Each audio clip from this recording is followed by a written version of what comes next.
और मैं हूं आपका होस्ट असद कमाल और आप मेरा यूट्यूब चैनल देख रहे हैं अपना स्माला टीवी। तो नाजरीन, मैं इस वक्त अपने गांव में मौजूद हूं और आज हम आपको एक ऐसे नौजवान लड़के से मिलाने जा रहे हैं जिसने पाकिस्तान से तुर्की की डंकी लगाई, लेकिन वो उसमें नाकाम रहा। तो चलिए और आज उस लड़के से हम आपको मिलाते हैं।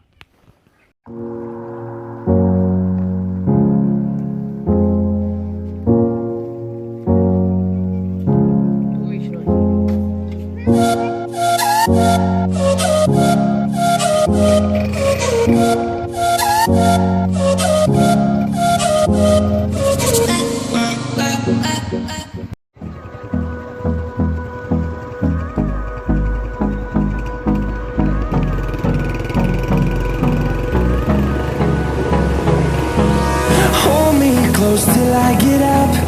Time is barely on our side. I don't wanna waste what's left. The storms we chase are leading us, and love is all we'll ever trust. Yeah, no, I don't wanna waste what's left. And on we'll go, through the wastelands, through the highways, till my shadow turns to sun rays. And on we'll go, through the wastelands, through the highways. And on we'll go.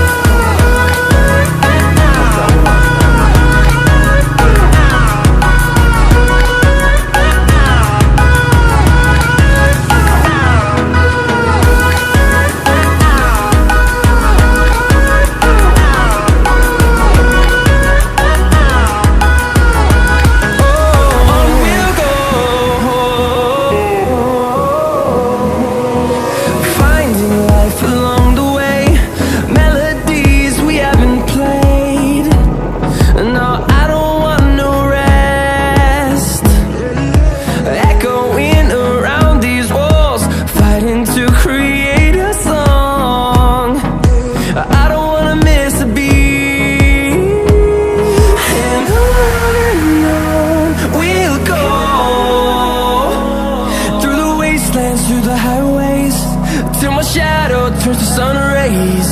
And on we'll go, through the wastelands, through the highways. And on we'll go.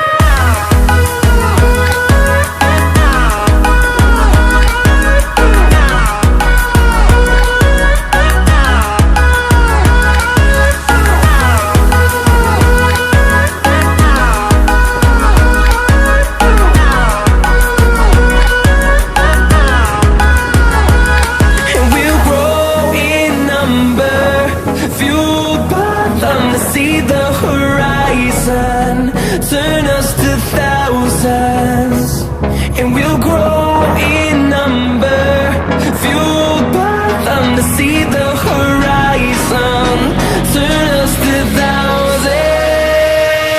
And on we'll go, through the wastelands, through the highways. इस लड़के से मिलाते हैं और इससे पूछते हैं कि वो कैसे पाकिस्तान से ईरान और ईरान से तुर्की, इसने कैसे बॉर्डर क्रॉस किया और इसको क्या क्या मुश्किलात का सामना करना पड़ा। अस्सलाम वालेकुम। वालेकुम सलाम जी, आपका क्या नाम है? जी, मोहम्मद तौकीर। तो आप कहाँ से बिलोंग करते हैं? बिस्मिल्लाहिर्रहमानिर्रहीम। तमाम नाज़रीन देखने वालों को अस्सलाम वालेकुम। तो मैं आपका शुक्रगुज़ार हूँ कि आपने हमारे लिए टाइम निकाला। तो आपका ये वर्क जो है अच्छा जा रहा है, कि अच्छा वर्क है कि ये जो नौजवान आजकल के जो नौजवान हैं देखेंगे काफ़ी असर पड़ेगा उन पे। जी जी। जैसे कि मैं यहाँ से गया तुर्की जी, ठीक है, रास्ते में मुश्किलात भी देखी, वो नाज़रीन को मैं डिटेल से बताऊँगा भी, लेकिन देखने वालों को जो है ना सबक हासिल होगा। नहीं, मुझे ये बताना आप पसंद करेंगे कि आपने कैसे, ये आपको कैसे ख्याल आया कि मैं भी पाकिस्तान से ईरान और ईरान से डंकी लगाऊँ? ये कैसे आपके जहन में ख्याल है? आपने कैसे, किस तरह, ये कोई आपने यूट्यूब पर वीडियो देखी या कि यहाँ के आज़ाद कश्मीर में कुछ लड़के जो उन्होंने पाकिस्तान से ईरान और ईरान से तुर्की का सफ़र किया, कुछ कामयाब भी रहे, कैसे ख्याल आया आपको? असल में कमाल साहब, मेरे साथी जो है ना, मेरे साथ कुछ दोस्त थे, उन्होंने प्रोग्राम बनाया कि हमने जो है ना बाई रोड तुर्की का सफ़र तय करना है। तो उन्होंने मुझे जब कॉल की तो मैंने भी उनमें हाँ कर दी, ठीक है। तो मेरा कोई पहले तो कोई प्रोग्राम था, अचानक ही मैंने जो है ना हाँ की। तो मसलन उन्होंने एक दिन पहले मुझे बताया कि हमने तुर्की जाना है, तो आपका क्या प्रोग्राम है। मैंने कहा ठीक है, मैंने भी निकलना है आपके साथ। तो मैंने भी उनको हाँ कर दी और मैं भी इस सफ़र में निकला। नहीं, मुझे ये बताएं कि आपको एक एजेंट ने कितने पैसे ऑफर किए और आपको वो बताएं मुझे। असल में कमाल साहब, आपको मैं सारी डिटेल बता रहा हूँ कि हमने यहाँ से तुर्की कैसे सफ़र तय किया, कितने में किया और कितने पैसे हमने दिए, कहाँ कहाँ दिए, किस किस को दिए। जी जी, ये मैं डिटेल से बताना चाहता हूँ ताकि देखने वाले नाजरीन को भी पता चले। जी यहाँ से हमारा जो रेट तय हुआ एजेंट के साथ, वो कोयटा में पहुँच के फिर रेट तय हुआ। ये पकड़ें। हमारा जो रेट है वो 1,50,000 पे जो है ना तय हुआ। जब हम कोयटा पहुँचे तो उसके साथ हमारा रेट तय हुआ 1,50,000 पे तय हुआ। उसके बाद हम बलूचिस्तान के एरिया में इंटर हुए। जब हम कोयटा पहुँचे तो वहाँ हमें 30 से 40 से 50 लोग इतने में हमें मिले क्या कि हमने भी तुर्की जाना है। जब हम बलूचिस्तान के एरिया में पहुँचे वहाँ जो है ना मैं 700-800 बंदा इकट्ठा हो गया, एक ग्रुप बन गया। बलूचिस्तान का एरिया क्रॉस करके तफ्तान बॉर्डर पे पहुँचे। तफ्तान बॉर्डर से हमने जो है ना इंटर हुए ईरान के अंदर। तो ये सारा सफ़र जो है ना कुछ गाड़ियों में था, जो इलाके या कोई चौकी आती थी या कोई बॉर्डर था, वो हमें पैदल तय करना पड़ता था। उसके बाद जो है ना गाड़ियाँ में जो है ना गाड़ी में सफ़र तय करना पड़ता था। नाजरीन को बताता चलूँ कि जो गाड़ी थी, कार थी, पहले हमें जो है ना पिक करने के लिए कारें आई। ये कोयटा आपके पास आई या ये तफ्तान बॉर्डर के पास? ये तफ्तान बॉर्डर जो है ना क्रॉस करने के बाद ईरान के अंदर इंटर हो के उसकी बता रहा हूँ मैं। अच्छा। तो पहले तो कोयटा में हम एक जब इंटर हुए ना, तो हमें कोयटा FC वालों ने पकड़ लिया। एक हफ़्ता हम वहाँ कोयटा में रहे। वहाँ एक हफ़्ता हमने कैद जो है ना रहे FC वालों के पास। वहाँ हमारी ज़मानतें हुई। फिर हमने प्रोग्राम बनाया कि हमने आगे ही निकलना है, पीछे घर वापस नहीं जाना। अच्छा। तो जब हम आगे निकले बलूचिस्तान के एरिए में, वहाँ हमें पिकअप डाला जो है ना वो आई। उस पिकअप डाले में तकरीबन 32 लोग बैठते थे। एक पिकअप डाले में 32 लोग उन्होंने बिठाए, आगे ले गए तफ्तान एरिया क्रॉस करा के जो है ना जब ईरान के अंदर इंटर हुए तो वो हमने बॉर्डर जो कांटेदार तारें लगी हुई थी, जी, वो एजेंट के बंदे उनके पास जो है ना प्लास थे, उन्होंने काटी। फिर हमने ईरान के अंदर इंटर हुए। अच्छा। ईरान के इंटर होने के बाद जो है ना ईरान जो एजेंट था उसके आदमी आगे उन्होंने हमें वसूल किया। वो आगे हमें जो है ना जिधर कहते रहे वहाँ आपको बताता चलूँ कि नहीं, जब वो आप उस डाला पिकअप में बैठे तो ये हमें बताएंगे थोड़ा तफसील से कि उस डाला पिकअप में आपने कितने घंटे सफ़र किया और कितने अफराद सवार थे और उसने आपको कहाँ उतारा? जो मैक्सिमम जो सफ़र होता है ना एजेंट की गाड़ी का, वो तकरीबन 5 से 6 घंटे का होता है। हमने जितनी भी गाड़ियों में सफ़र तय किया है वो 4 घंटे, 5 घंटे, 6 घंटे, इतने घंटे हमने हर गाड़ी में तो कितने अफराद उसमें सवार थे डाले में और कितने गाड़ियाँ कितनी थी डाली? गाड़ियाँ तो बहुत सारी थी।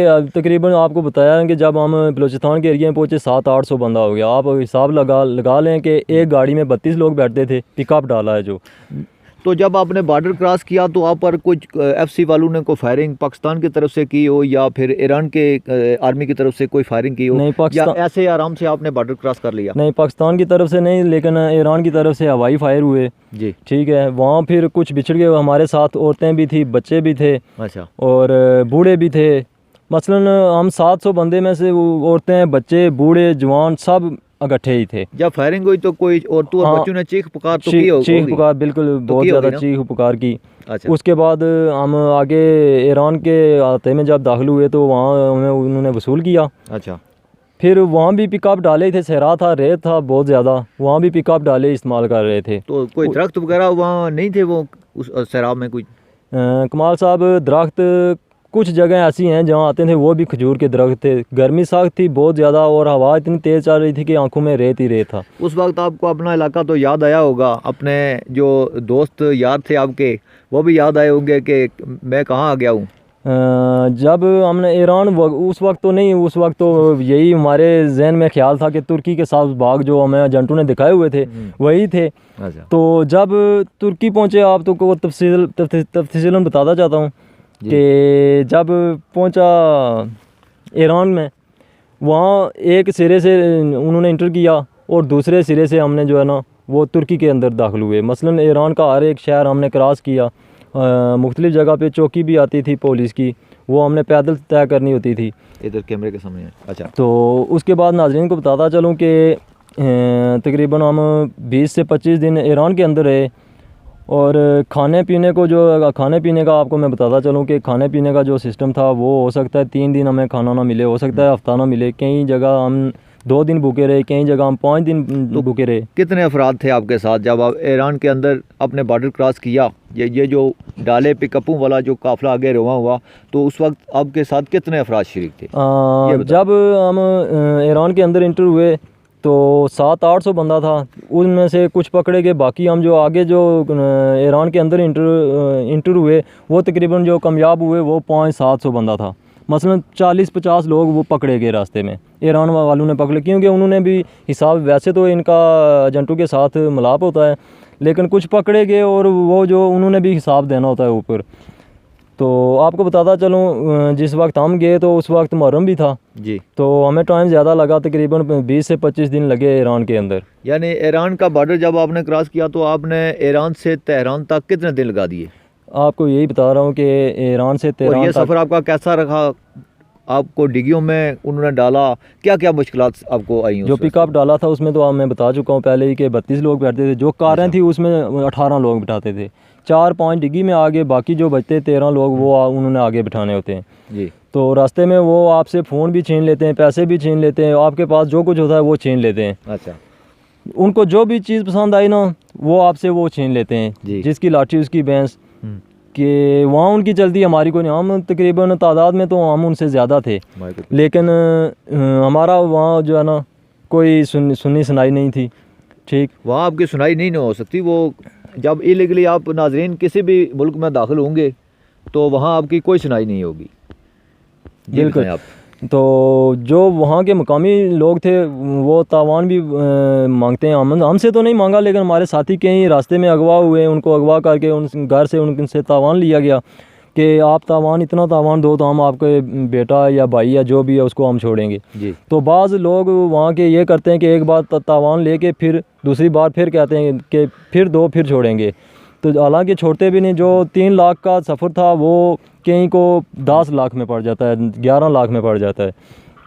अच्छा, मुझे आगे बताएं, जब आप तेहरान पहुँचे तो तेहरान से आप जब खुई जो ईरान का आखिरी शहर है जी, वहाँ तक पहुँचने में आपको कितने दिन लगे? और ये जो सफ़र था तेहरान से खुई के जो बाज़ार है वहाँ तक, आपको कितनी मुश्किलात से आप दो चार हुए? हम ना इधर जब तेहरान पहुँचे तो हमें एक पार्क था, पार्क में बिठाया गया कि यहाँ आप बैठो, हमारे एजेंट के बंदे हैं कि वो यहाँ से आपको पिक करेंगे जी। तो हम तकरीबन 2 घंटे वहाँ बैठे, उसके बाद एजेंट के बंदे आ गए, उन्होंने हमें पिक किया। और तेहरान से जो है ना खुई तक जो रास्ता था वो 24 घंटे का मुकम्मल ड्राइव थी जी। 24 घंटे हमें लगे खुई पहुँचने में।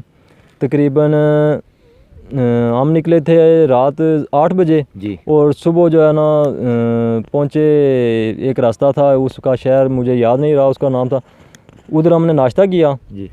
उसके बाद फिर हमें खुई एक जगह स्टे हुई, मसलन तेहरान से खुई तक हमने एक जगह स्टे की, वो भी आधा घंटा। ये मुझे नाज़रीन को ये बताना पसंद करेंगे कि जब आप तेहरान से खुई तक गए तो आप इस रास्ते में कितनी मुश्किलात थी, ये बताएं हमें। तेहरान से खुई तक तो मुश्किलात तो कोई नहीं, बस मुश्किलात यही थी कि जो 24 घंटे हमने ना कुछ खाया ना पिया, मसलन प्यासे थे, एक पानी की बोतल थी, लेकिन एक बोतल थी और 18 बंदे थे कार में, तो एक बोतल 18 बंदे, आप खुद ही हिसाब लगा लें। 24 घंटे हमें अंदाज़ा लगा लें ये बात। ये अपने जितने भी नौजवान जो पाकिस्तान में बैठे ये यूरोप के ख्वाब देख रहे हैं, ये बात इस लड़के की आप अपने ज़हन नशीन कर लें कि अपने मुल्क में बैठकर आदमी ख्वाब तो देख सकता है लेकिन उसको पाए तकमील तक नहीं पहुँचा सकता। अच्छा, आगे आप हैं। फिर हम खुई तकरीबन रुके 4 से 5 दिन। हो सकता है हमें 24 घंटे पैदल सफ़र तय करने के बाद हमें बोलें कि नहीं आज आपने तुर्की के अंदर इंटर नहीं होना, क्योंकि वहाँ की आर्मी भी मिली होती है एजेंटों के साथ, वो हर लम्हा खबर देते हैं कि आज अफसर है या नहीं, आज आपने क्रॉस करना या नहीं करना। तो हो सकता है 8 घंटे हम पैदल सफ़र करके आगे से बोलें कि नहीं, जवाब आए कि नहीं आज आपने सफ़र नहीं, आज आपने बॉर्डर नहीं क्रॉस करना, आपने कल करना है। वो जो 8 घंटे का सफ़र हमने पैदल किया था वो भी फिर 8 घंटे सफ़र करके पीछे आते थे, दूसरे दिन फिर 8 घंटे सफ़र करके फिर आगे जाते थे। तो खुई में जब जाएँ तो वहाँ पे मुख्तलिफ उसके साथ बॉर्डर लगते हैं। माको की एक पहाड़ी है बहुत मशहूर है जो मैं नौजवानों को बताना चाहता हूँ। जी। वहाँ पे वो जो तुर्की और ईरान की आर्मी है वो सीधे सीधे फायर लगाती है, जो ना जितने भी पैसेंजर हैं, जितने अच्छा, भी। माको पहाड़ी के मतलब हमने ये सुना है कि वो एक बहुत बड़ी पहाड़ी है, इसके मतलब बताएं कि ये कितनी बड़ी पहाड़ी है और कितनी ही इस पर मुश्किलात इंसान को पेश आती है। और यहाँ हमने ये भी सुना है नाज़रीन के यहाँ इंसानी ढांचे भी पड़े हुए हैं। अच्छा, तो क्या आपने वहाँ कोई इंसानी लाशें या ढांचे कोई स्केच आपने देखे वहाँ? जी बिल्कुल, मैंने रास्ते में बहुत सारे ढांचे देखे, हड्डियों के ढांचे पड़े हुए थे। और जो ख़ास तौर पे जो माको की पहाड़ी है वहाँ पे अगर आपको तुर्की की आर्मी शूट करती है तो वो उठा के आपको ईरान के हाथे में फेंक देगी। अगर ईरान की आर्मी आपको शूट करती है तो वो उठा के आपको तुर्की के हाथे में फेंक देगी, ताकि हम पे कोई केस ना बने। इस तरह होता है वहाँ, लेकिन बहुत ज़्यादा रिस्क है। अभी तो हम जब पहुँचे उस पहाड़ी में तो वो रास्ता मुकम्मल तौर पे सील हो चुका था, वहाँ पे बाढ़ लग चुकी थी, कोई रास्ता नहीं था वह क्रॉस करने। फिर हम खुई जो एक बॉर्डर है वहाँ से हमने जो है ना क्रॉस किया, वो हम इंटर हुए तुर्की के अंदर। अच्छा, ये जब आप तुर्की ये जो आपने पहाड़ी बताई है क्या नाम था, माको पहाड़ी, इससे आप जब इंटर होकर आप एंट्री आप तुर्की में करते हैं तो आगे एक जगह वान आती है। वान जो है ये एक शहर भी है और ये एक झील सी है, समुद्र जैसे कोई समुद्र नुमा झील होती है। पिछले अरसे में यहाँ एक कश्ती भी डूब गई थी और तकरीबन 60 से 70 अफराद उसमें हलाक हो गए थे। इसमें तकरीबन 12 या 15 लड़के हमारे आज़ाद कश्मीर से बिलोंग करते थे। तो क्या आपने वो वान वाली नहर आपने पार की या आपने बाई रोड आगे इस्तांबुल तक सफ़र किया, ये आप नाज़रीन को ज़रा बताएं। जी नाज़रीन, मैं आपको बताना चाहता हूँ कि जब मैं वान में पहुँचा तो हमारी जो पेमेंट थी, पहले हमारी जो बात एजेंट के साथ तय हुई थी, हमने आपको जो पेमेंट करनी है वो इस्तांबुल पहुँच के करनी है। लेकिन जब हम वान में पहुँचे तो सबकी पेमेंट वहाँ हुई। एक हफ़्ता हम वहाँ रुके रहे। एक हफ़्ता पेमेंट करने के बाद हम वान से निकले आगे किस तरफ, इस्तांबुल की तरफ। अच्छा। तो वान और जो आप बता रहे हैं झील, वान वो झील जो है ना, वान और अनकरा एक शहर है उसके दरमियान में है। जी जी। वो समुद्र का पानी ही है, झील तो नहीं कह सकते, वो समुद्र ही है। जी जी। तो वो समुद्र काट के मिनी समुद्र भी नाज़रीन कहा जाता है। जी बिल्कुल। तो वो वान और अनकरा के दरमियान में आती है वो जहाँ उनकी तुर्की के अंदर बहुत ही मशहूर जगह है जंदरमा। असल में जो जिस तरह हमारी आर्मी है रेंजर है, इस तरह उनकी बड़ी आर्मी है जंदरमा, वो बहुत मशहूर है। जंदरमा की जो चौकी आती है मैन, वो क्रॉस करना जो है ना सबसे मुश्किल है। तो वो क्रॉस करो तो आपको साथ ही जो है ना वो नदी, वो नहर नज़र आएगी। जी जी, ठीक है। अच्छा, मुझे ये बताएं कि जब आप वहाँ पहुँचे अनकरा पहुँचे तो आपने वहाँ कितने दिन गुजारे? अनकरा तकरीबन मैं 17 दिन रहा। 18वें दिन हमें जो है ना वहाँ की पुलिस ने अरेस्ट कर लिया, क्योंकि हम अनलीगल थे, हमारे पास कोई पेपर नहीं था, कोई कार्ड नहीं था। उसने हमें अरेस्ट किया, फिर उसने 24 घंटे अपने पास रखा। उसके बाद उसने पीछे जो बॉर्डर था तुर्की का, उसकी आर्मी थी, उसके हवाले उसने किया हमें। अच्छा, जो ये तुर्किश आर्मी थी उसने जो आपके साथ कोई नारवा सलूक किया हो? देखें कमाल साहब के जो तुर्की की पुलिस है ना, पुलिस ने तो हमारे सामने तो ना ही किसी को मारा और ना ही उनको कोई इजाज़त है मारने की, मार पीट की बिल्कुल इजाज़त नहीं। उन्होंने हमें बस अरेस्ट किया और हवाले किसके किया, आर्मी के, तुर्की की। जो तुर्की की आर्मी है वो तो अल्लाह, देखने में और सुनने में बहुत ही फ़र्क है। मैंने अपनी आंखों से देखा कि कुछ लोगों के नाखून वो निकाल रहे थे, कुछ के मसल्स में सुराख कर रहे थे, कुछ के जो टांगें वो तोड़ रहे थे। मसलन वहाँ बहुत ही बुरा सलूक होता है। वहाँ ये नहीं देखा जाता कि ये इंसान हैं या जानवर हैं या क्या, मसलन इंसान की वहाँ कोई वैल्यू नहीं है। तो नाज़रीन, इस लड़के की आपने कहानी सुनी, तो ये जितने भी नौजवान हमारे इलाके में, हम आज़ाद कश्मीर से बिलोंग करते हैं, तो जितने भी हमारे इलाके के नौजवान जो इस वक्त ये ख्वाब देख रहे हैं यूरोप जाने के, प्लीज़ खुदा रहा ये ख्वाब अपने जहन से निकाल दें। तो ये हमारा ये पार्ट 1 था जो हमने आज नाज़रीन तक पहुँचाया। तो नेक्स्ट पार्ट 2 होगा जब ये लड़का वहाँ से तुर्की से वापस डिपोर्ट पाकिस्तान की तरफ किया गया, तो वो पार्ट हम आपको दिखाएंगे। तो जितने भी व्यूवर मेरे चैनल पर नए आए हैं, प्लीज़ उनसे रिक्वेस्ट है कि मेरे चैनल को लाइक करें, सब्सक्राइब करें और दोस्तों में शेयर करें। तो अपने कमेंट सेक्शन में जाकर हमें ज़रूर अपने, अगर हम कोई वीडियो बनाते हैं उसमें कोई मिस्टेक आती हैं तो उससे भी प्लीज़ हमें आगाह कीजिएगा। तो ठीक है, मिलते हैं अगले व्लॉग में। अल्लाह हाफ़िज़।